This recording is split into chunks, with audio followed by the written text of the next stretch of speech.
Hi, I'm Hazel, it's Saturday today, and I'm back to fill you in on what's going on with WoW this week, what I've been up to, and highlight a hopefully helpful add-on. This week, Dastardly Duos officially launched. This was actually part of the last patch that we got, the one that dropped the Nightfall event, but they really time-gated out the different events to do. I don't think that's necessarily a bad thing. It would have been a lot to do all at once if they dropped it in one pile. And anyways, Dastardly Duos is now here. You can start this event by picking up a weekly in Stormwind, Orgrimmar, or Dornogal. We're going to have a new weekly releasing every week for 6 weeks, with the vast majority of rewards coming from completing the weekly. You enter the event with 1 to 5 people, so you can bring your friends if you like. If you go in alone or with less than 5 people, the NPCs can backfill up to 5, and those NPCs will work exactly like the NPCs in a follower dungeon. You can noodle around with potions and buffs, and then once you enter the dome to start the fight, you will fight waves of trash and then some old bosses. You'll get score based on doing damage to enemies and props, as well as finishing quickly and avoiding death. There's lots of consumable items and little on-use things to play with. The score seems to be pretty arbitrary. As far as I can tell, it is not relevant for anything except for maybe this achievement. You'll see your score when you get on the podium at the Dastardly Duos event, or there's going to be a podium toy that does the same thing, but it seems to be mainly like a bragging rights thing.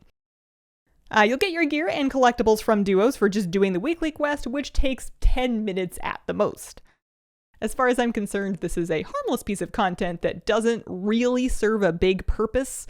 It doesn't take very long to do, it's not asking very much of you, and if you wanted to pursue a high score, I'm sure there's exciting ways that you can use to do that.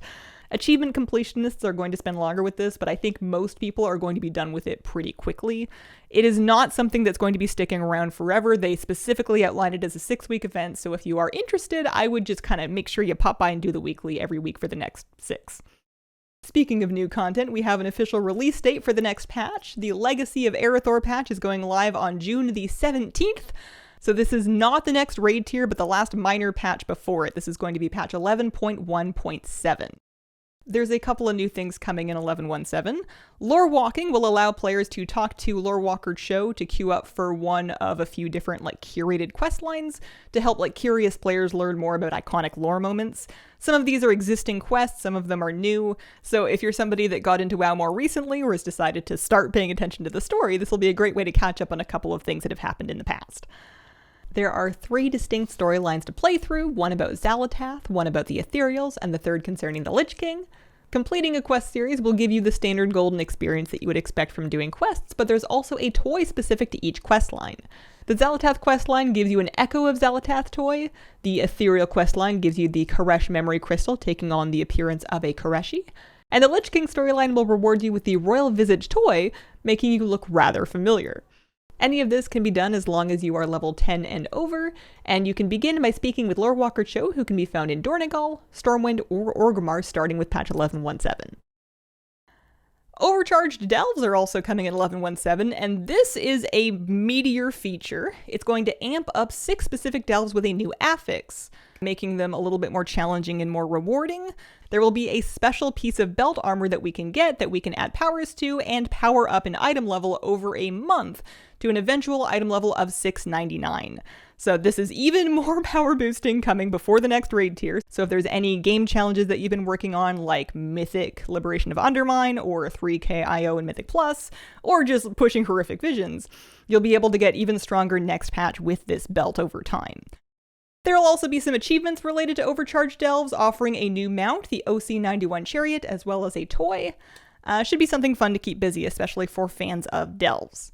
Speaking of Horrific Visions, they are now fully researchable. We can now get the full tech tree talented out. It's no longer time-gated. If you are pursuing any of the cosmetics or achievements from Horrific Visions, or you've been thinking about it but haven't started yet, now's a good time to do it, since they get a lot easier once you get the whole talent tree filled out.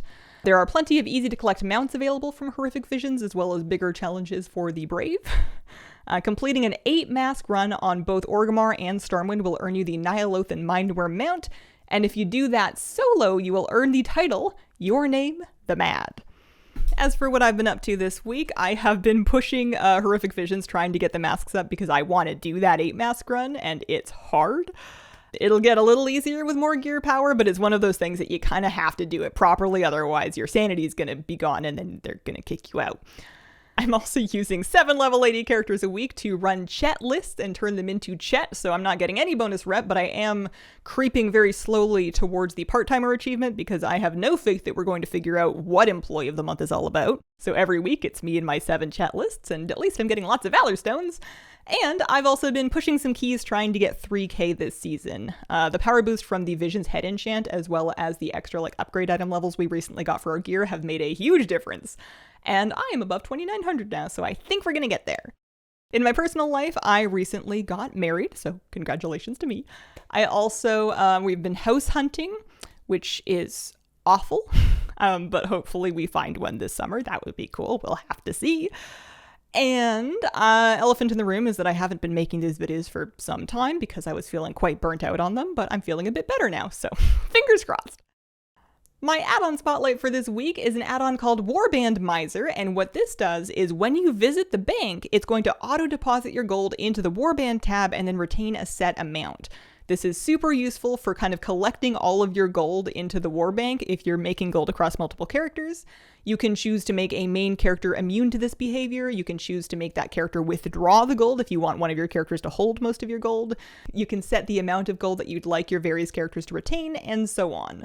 I really like this because I've been doing some amount of raw gold farming on alts by just doing weeklies on them, and it's really nice to be able to just pop by the bank and have it just slurp the gold off of the alt so that I know how much I have on my account for when I'm stocking up on tokens, to try to add balance to my account so that eventually when they come out with Midnight, I can afford the super special fancy edition without using any of my actual Canadian dollars, because apparently mortgages are expensive. I'm being cheap. And that's the week. If you have any questions for me, I stream live on Twitch 5 days a week from Wednesday through Sunday, 9 a.m. to noon Pacific time. Feel free to stop by if you can. I appreciate you guys, and I hope you have a wonderful, wonderful day.